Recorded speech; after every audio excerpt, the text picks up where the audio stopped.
8 horas 28 minutos. Volvemos con este último bloque de Pueblada. Ahí está, y ya estamos en comunicación con Ariadna Alipi. Ariadna, buen día, ¿cómo estás? Hola chicos, ¿cómo andan? ¿Todo bien? ¿Vos? ¿Me escuchan, Más o menos bien ahí? Ahí bien. A ver. Ahí bien. ¿Ahí bien? Sí, perfecto. Bárbaro. Bueno, primero gracias por invitarme a conversar. Los estaba escuchando hace un rato. Nunca tranquila la Argentina, parece, ¿no? No, qué semanita. Bueno, Ariadna, te presentamos primero. Ya participa desde la raíz, es referente de la red de medios digitales. Y bueno, y vamos a estar hablando un poco, contanos si querés, que desde la raíz, pero bueno, fundamentalmente de la situación con nuestro río Paraná, con nuestra vía troncal navegable y las amenazas a nuestra soberanía en este contexto de entrega y cipallismo. Bueno, desde la raíz es un medio que tenemos con algunos compañeros acá en La Plata desde hace unos 5 años. Somos todos de otros lugares, yo soy entrerriana, hay compañeros de Bahía Blanca, de Madrid, del interior de la provincia de Buenos Aires y demás. Y estamos dentro de la red de medios digitales, que es una federación que nuclea muchísimos medios digitales de todo el país, de casi todas las provincias. Y luego de nuestro encuentro anual, que tenemos generalmente como en formato asambleario con toda la federación, decidimos hacer algunas acciones colaborativas, algunos trabajos tanto de investigación como periodísticos en territorio. Y bueno, ya hace varios años muchos de nosotros venimos investigando lo que sucede con el río Paraná, con la vía navegable troncal. Entonces decidimos en ese momento decir, bueno, vamos a intentar navegar el río y conocer la geografía de ese sitio que hoy no es nuestro, que en los papeles el río Paraná es argentino, pero que en el territorio la realidad es que el río le pertenece a las grandes empresas, dígase Bunge, Dreyfus, COFCO, entre tantas otras, ADM, el ACA, bueno, casi todas empresas que pertenecen a transnacionales de bandera estadounidense, bandera belga, de bandera británica. Uh-huh. Y que hoy en la Argentina solamente el 2% de los barcos que navegan en la vía navegable troncal tienen bandera argentina, lo cual es un problema gravísimo que viene directamente desde todo lo que fue primero la reforma del 94 de Carlos Saúl Menem, y luego obviamente la privatización que se dio de hecho en el 95, y también cuando se termina de destruir ELMA, que era nuestra línea naval, donde se creaban nuestros barcos y que daban la posibilidad de que haya barcos argentinos navegando esas vías navegables. Así es que fuimos al Paraná, nos encontramos ahí medios de Buenos Aires y de Córdoba principalmente, pero bueno, detrás también toda la red laburando todo lo que era la postproducción y preproducción de todo esto, y decidimos navegarlo concretamente el río, así que estuvimos muy cerca de todo lo que son los puertos privados, que hoy la mayoría de los puertos privados que están a la vera del río son los únicos que manejan el comercio exterior argentino. Solamente hay 3 o 4 puertos nacionales que están en nuestras manos sobre la vera del río Paraná, lo cual es un problema porque hoy por hoy lo que sucede ahí es que, por ejemplo, Bunge, Dreyfus tienen sus puertos privados ahí, detrás tienen todo lo que es su acopio, entonces son unas grandes empresas, son como una ciudad, y el contraste es muy grande cuando ves que al lado de esos puertos, que generalmente no hay imágenes de esto, buscas en Google imágenes del río Paraná, te van a aparecer imágenes del río Paraná, pero te van a aparecer imágenes de arriba que son que no te muestran la realidad de lo que sucede en el río. Y nosotros pudimos hacer ese registro también, tener fotos que son nuestras, que podemos empezar a utilizar. Nosotros venimos investigando esto desde hace años, utilizando esas fotos de Google, y esta vez pudimos ver cómo el contraste es tan grande que al lado de estos grandes edificios que son enormes realmente, porque son puertos, pero detrás están estos acopios, al lado de eso están las comunidades pesqueras, que viven en una situación muy compleja constantemente porque la hidrografía del río todo el tiempo se está modificando gracias al mal manejo que existe. Y ayer nada más un compañero me mandaba un video de algo que sucedió, de un accidente que sucedió hace unos días ahí en Paraná de las Palmas, que es a mitad de camino, digamos. No sé ubicar bien entre qué ciudades, pero es una parte de la mitad de la vía navegable troncal. Uh-huh. Y justo en ese lugar, uno de los barcos que transporta granos, que realmente son enormes, también son otros edificios, por un mal manejo del barco, se acercó demasiado a la orilla y casi rompe el muelle con gente que además estaba pescando ahí. Y esto es negligencia pura que se da gracias a que no hay manejo estatal tampoco. Digo, el manejo estatal no es del gobierno el mal manejo estatal no viene solamente del gobierno de Milei, viene desde antes. Digo, desde el 95 para acá nunca hubo una gestión de control sobre lo que sucedía en la vía navegable troncal. Lo que sale por el río no se controla. Es decir, hay una situación en Rosario puntualmente, donde está la Bolsa de Comercio de Rosario, donde están casi todas las empresas de granos, las nombraba recién, Cargill, Dreyfus, Bunge, Viterra también, Cofco, que es China, pero tiene solamente un 10% de lo que es el comercio exterior. Todas estas declaran lo que sacan a través de la Bolsa de Comercio de Rosario, no lo declaran al Estado, y simplemente hacen una declaración jurada en la Bolsa de Comercio de Rosario y dicen, bueno, estoy sacando 200 toneladas de soja, firman, dicen, che, está todo bien, saco 200 toneladas de soja, y la realidad es que no controlan exactamente que estén sacando eso, y gracias a eso es que hay un enorme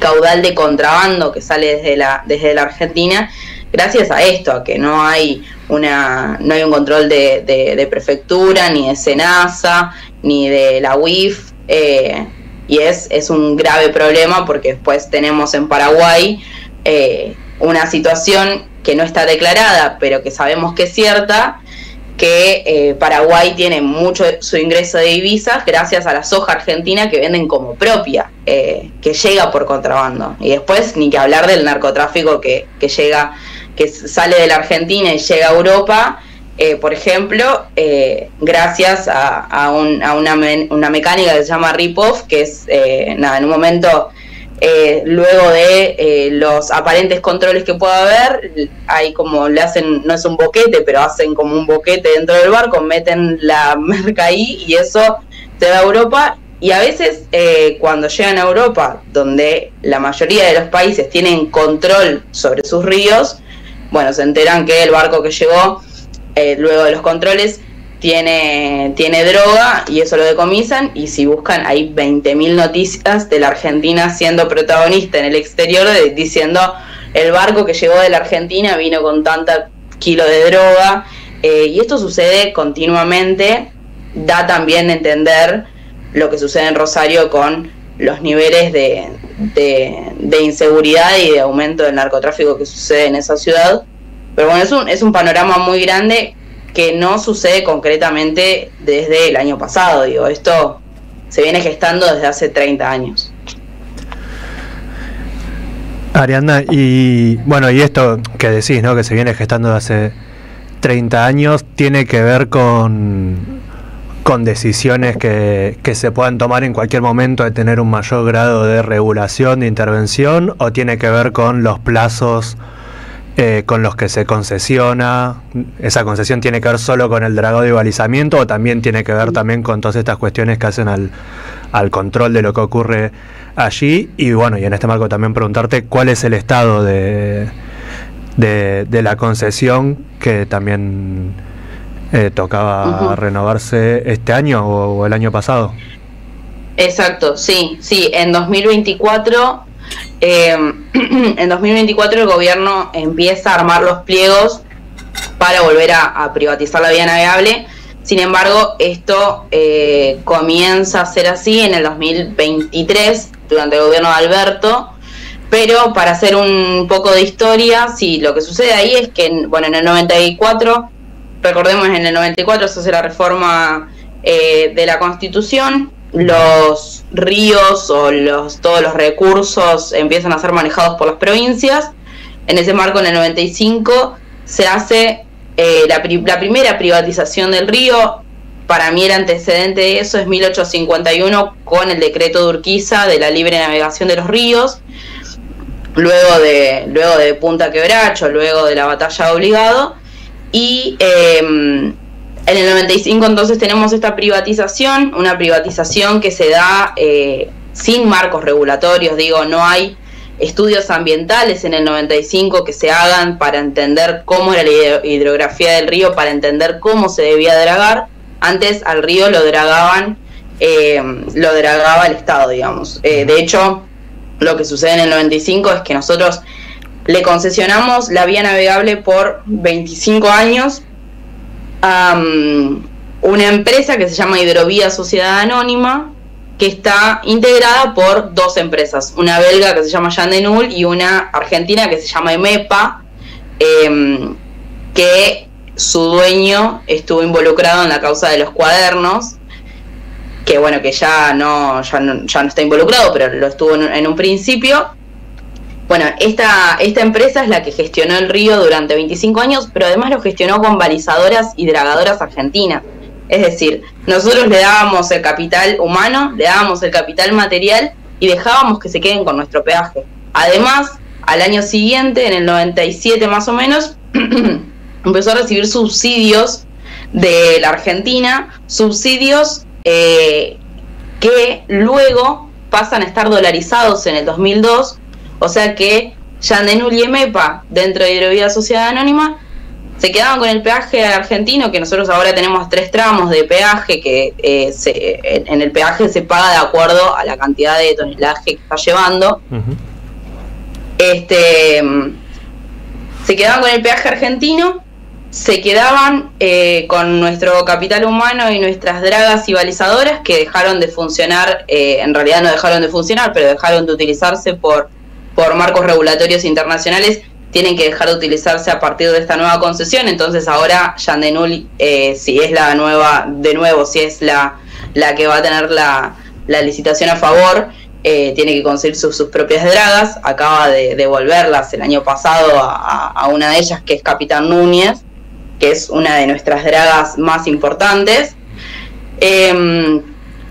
Y cuando se dolariza, ellos empezaron a recibir alrededor de $40.000 más o menos para ese momento. Después esto se fue amplificando y después en el 2011 dejaron de recibir este subsidio. Marco 2011 como un año central, porque en el 2011 se debía revisar si la concesión se continuaba. Ahora tenemos, por ejemplo, voy a ejemplificarlo con lo que sucede con los nuevos pliegos para la privatización. Los nuevos pliegos de la privatización dicen que la vía navegable se va a privatizar por 30 años con la posibilidad de extenderlo a 60 años. En el caso del 95, la posibilidad era que sea durante 15 años y luego se pueda extender esa privatización. En el 2011, 2010-2011, en ese momento, subsecretario de Vías Navegables, Horacio Tetamanti, se decide continuar con la privatización de la vía navegable. Se decide que se iba a seguir de esa manera. Yo ahí sé que la situación nunca tiene que ver con la decisión que toma el subsecretario de Vías Navegables, porque todos lo sabemos, se sabe que es una cuestión que viene más de arriba. No se sabe si fue falta de voluntad política, teniendo en cuenta que nosotros teníamos la capacidad humana y la capacidad capital de realizar ese trabajo, y que había sido una concesión que se había dado sin marcos regulatorios en términos ambientales, y que obviamente había sido bajo un gobierno de entrega total. Estamos hablando de un menemismo que le dejó todo en manos a la extranjerización de un montón de nuestros recursos y de la Argentina. En el 2020 la concesión se vencería, Alberto Fernández tenía la posibilidad entonces de nacionalizarla, y el CEO de Syngenta, que por ese momento era el jefe de asesores de gobierno, junto con la mesa de enlace, realizan un decreto, escriben un decreto que luego sale con la firma de Alberto Fernández, obviamente, un decreto que se llama, que es el decreto 949-20, que es uno de los tantos decretos que sale luego, ¿no? Pero el decreto 949-20 es un decreto que vuelve a extranjerizar nuestras vías navegables, tal y como sucedió en 1851. Es una copia barata de lo que fue el decreto de Urquiza, y este decreto vuelve a permitir que sean empresas extranjeras las que se hagan cargo del río. El problema que tenemos acá concretamente con esto es que nosotros, al no tener no sucede en ningún lugar del mundo, pero nosotros, al no tener un manejo del río, estamos dejando en manos de Bunge, en manos de Dreyfus, en manos de Cargill, que estas cosas funcionen, digo, y que nuestro río esté manejado de manera correcta. Hay una situación que está pasando en la ciudad de Victoria, que es la ciudad que está sobre el río Paraná, enfrente a las costas de Rosario, que es que se están quedando sin agua por la cuestión concreta de que cuando se draga el río le tiran la arena en sus costas, entonces no tienen capacidad, o sea, están perdiendo la capacidad de control sobre sus aguas, y hay zonas de la ciudad que se está quedando sin agua o tienen baja presión del agua, justamente por cómo se está manejando el dragado. Ahora, en los nuevos pliegos, se quiere llevar el dragado a 38 pies para luego llevarlo a 44. Es una cosa demencial, teniendo en cuenta que, voy a poner de ejemplo, nosotros nos dimos cuenta de esto cuando fuimos al río Paraná, y por eso es importante conocer lo que se defiende, ¿no? Cuando fuimos ahí nos dimos cuenta que de la costa de Rosario a la costa de Victoria hay solamente 600 metros, estamos hablando de 6 cuadras nada más. Y quieren por ahí pasar barcos que son edificios que tienen una eslora de, no sé, 10 metros más o menos.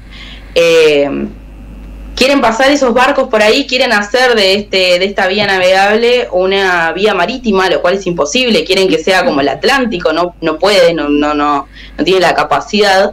Y si eso se sigue dragando a diestra y siniestra, obviamente la situación va a hacer que Victoria desaparezca en principio, y que después las comunidades dejen de tener control sobre sus ríos. En el Paraná no sucede como en el Río de la Plata, que le damos la espalda al río. En el Paraná las comunidades viven alrededor del río, tanto en el Paraná como en el río Paraguay. Y vos ves la situación de los pescadores al lado de esos tremendos edificios que son los puertos privados, y después vas a la costa y te comes un pescado que lo acaba de pescar el pescador artesanal. Todas esas comunidades viven alrededor del río. Si nosotros no tenemos un buen manejo, va a suceder como sucedía con las ciudades fantasmas luego del cierre de muchos ramales en los 90. Entonces lo importante acá es, bueno, comprender qué es lo que está sucediendo. Llevar el río a 44 pies es una cosa demencial, no tiene sentido. Y además es poder recuperar también, yo no digo que no tenga que seguir siendo la vía por la cual sale el 80% de nuestra exportación, pero sí que se debe hacer con criterios regulatorios y con estudios ambientales que hoy en estos nuevos pliegos no están. De hecho, o sea, lo que sucede es que pasó hace unas semanas, no me sale la palabra, pero es como este encuentro donde el Estado dice lo que va a hacer, y muchas comunidades y muchos especialistas van y hablan, y no hay estudios ambientales. O sea, de nuevo va a suceder lo que pasó en el 95, obviamente con una profundización mucho más grave que complicaría que haya una reversión de eso. Digo, las bajantes históricas que suceden año a año tienen directamente que ver con cómo se maneja el dragado del río y el balizamiento también, pero principalmente el dragado. Ariana, yo creo que... Perdón, te interrumpo un cachito para preguntarte específicamente por algo que venías mencionando respecto a esto de, bueno, situación de entrega total desde el gobierno de Menem y charlado a partir de ahora en este contexto. Y específicamente ustedes hicieron un material desde la red de medios que lo remil recomendamos porque es excelente. Y en ese sentido preguntarte, bueno, ¿cuál es la conexión que se puede hacer desde la vuelta obligado de todo lo que van hablando también en el video y estos debates actuales de los que venimos también charlando sobre soberanía y también sobre cómo pensamos en este modelo de país que sea cada vez más inclusivo y no por el contrario cada vez menos inclusivo y más entregado soberanamente hacia las grandes potencias? Perdón, Ariana, y una más. Primero pedirte disculpas porque te cambiamos la entrevista a nosotros. Vamos a volver a hacerla porque, si tenés ganas vos, porque nos quedaron el 70-80% de las preguntas que te queríamos hacer, pero el programa corta en 2 minutos, así que te pedimos hago breve un... Dale. Bueno, no, gracias a ustedes, no hay problema, sé cómo son los tiempos de la radio, así que totalmente comprensible. No, bueno, en este laburo hicimos también eso, hicimos un par de videos sobre la historia, sobre Punta Quebracho, sobre Vuelta de Obligado, sobre las mujeres soberanistas que lucharon en la Vuelta de Obligado también, Petrona Simonino, una de ellas, y nos parece muy importante, hicimos esto porque además de ser periodistas, muchos de nosotros somos militantes, entendemos que la Argentina no se erige solamente por capacidad de los políticos que ocupan lugares de dirigencia, sino que la responsabilidad de nosotros como en una democracia no es solamente la de ir, votar y nada más cada 2 años o cada 4 años, sino realmente tener la capacidad de poder mostrar lo que sucede en muchos de nuestros sectores.